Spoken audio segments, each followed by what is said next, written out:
Ang bagyong na may international name Sinlaco, inyo mapapasin, nasa labas pa rin ng ating Philippine Area of Responsibility.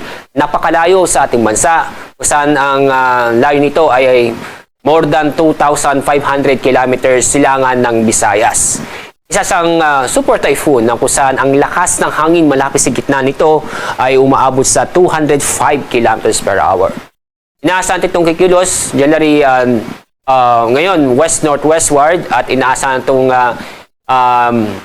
hindi papasok o mababang tsansa na pumasok sa ating Philippine Area of Responsibility.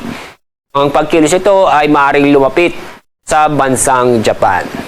At inyong papansin sa ating itong binabantayang bagyo, walang epekto sa ating panahon ngayon.